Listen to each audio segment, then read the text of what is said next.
Y es momento de abrir los ojos y atención. A ver, ¿usted conoce los tipos de violencia en contra de las mujeres? Hoy queremos darle esta información que es muy importante si está siendo víctima. Atención, y también para prevenir o para tal vez asesorar a alguna persona que esté pasando por esta situación. Estamos en este momento con Jessica Velarde, ella es representante de la CyberWarmis, para hablar acerca del tema. Un placer tenerte acá. El placer es todo nuestro. Bien, hablemos por favor acerca de los tipos de violencia. ¿Cuáles son, cuántos son que están en la norma? Claro que sí. Tenemos la ley 348, que es la ley integral para garantizar a las mujeres una vida libre de violencia. Esta ley ya nos da una definición de qué debemos entender por violencia. Primero partamos de esta definición, ¿no? Que es aquella acción u omisión que te genere dolor, daño, sufrimiento o la muerte.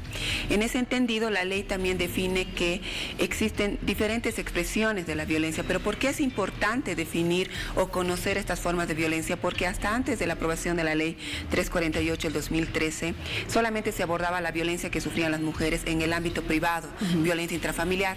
Si recordamos, precisamente el antecedente de la ley 348 era la anterior ley, que era de violencia intrafamiliar o doméstica. Es decir, ¿no? que las instancias no se podían como que involucrar en esto. Claro, es que no se reconocía cómo las mujeres sufríamos violencia en diferentes ámbitos, ¿no? Efectivamente, la Constitución Política del Estado, inclusive en el artículo 15, reconoce, y algunos no piensan que este es un derecho, ¿no? El derecho a vivir libres de violencia. Ese es el derecho que se reconoce en la Constitución, y a raíz de este derecho, de este reconocimiento que hace énfasis en mujeres, ¿no? Dice, todas las personas, en particular las mujeres, tienen derecho a no sufrir violencia, ¿no? A raíz de ello se aprueba la ley 348, el 2013 ya se da esta definición amplia de lo que es violencia, ¿no? Aquello que me genere daño, dolor o sufrimiento.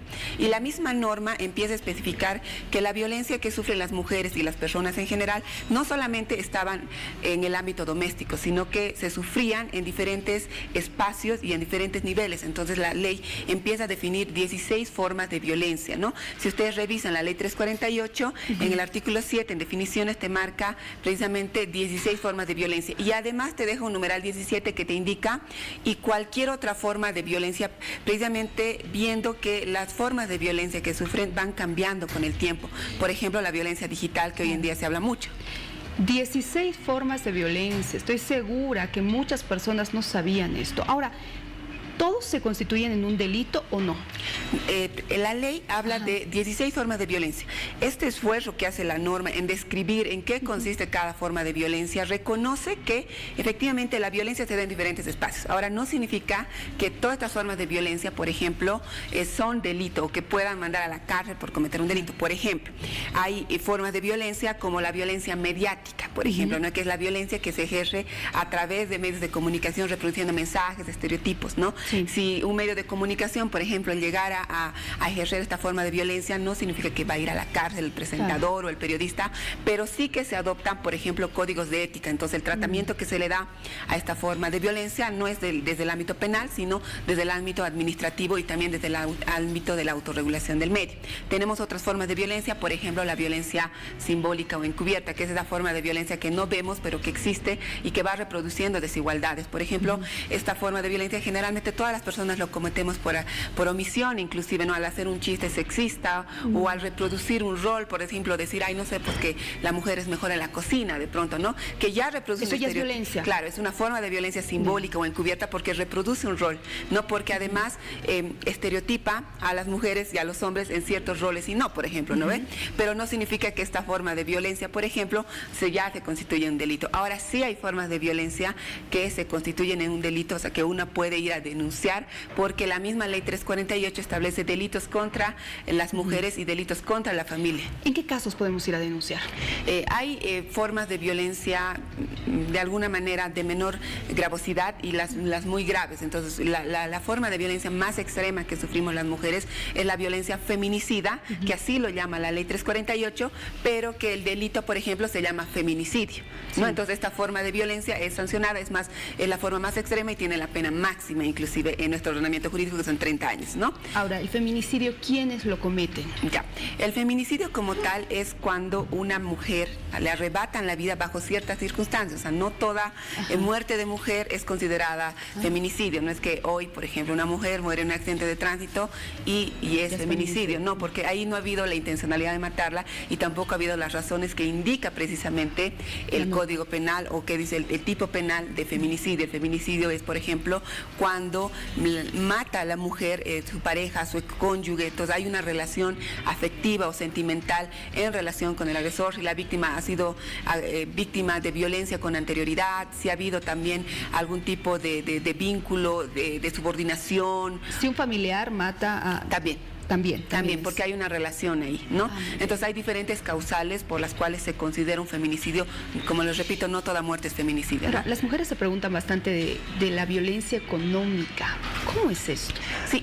La ley 348 pone como definición e incorpora esta forma, ¿no? La violencia económica, esa forma de violencia que inclusive hace que muchas víctimas no puedan dejar al agresor porque tienen una dependencia económica con el agresor, porque de pronto no han podido estudiar, no han podido tener experiencia laboral y no tienen otra fuente de ingreso, ¿no? Entonces la ley 348 habla de delitos contra la familia, ¿no? Entre estas formas de violencia y delitos que establece, habla la violencia patrimonial como delito y la violencia económica, ¿no? Que prácticamente consiste en no dejar que la mujer, por ejemplo, disponga de sus propios bienes, ¿no? Porque de pronto yo le impido que estudie, que trabaje y directamente no permito que tenga autonomía económica o directamente dispongo de los bienes de manera unilateral.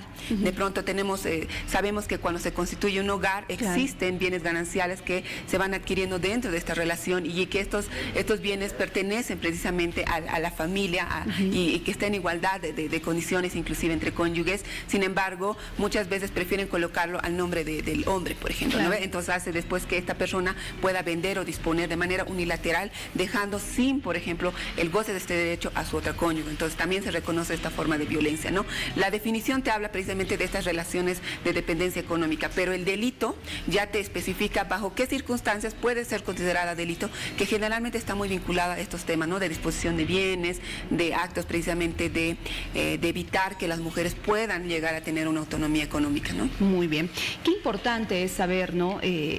Justamente cada uno de estos delitos, de la violencia, los tipos de violencia que establece la norma. Si me permites, por favor, vamos a ver también esta información que es muy importante para todos ustedes, los teléfonos.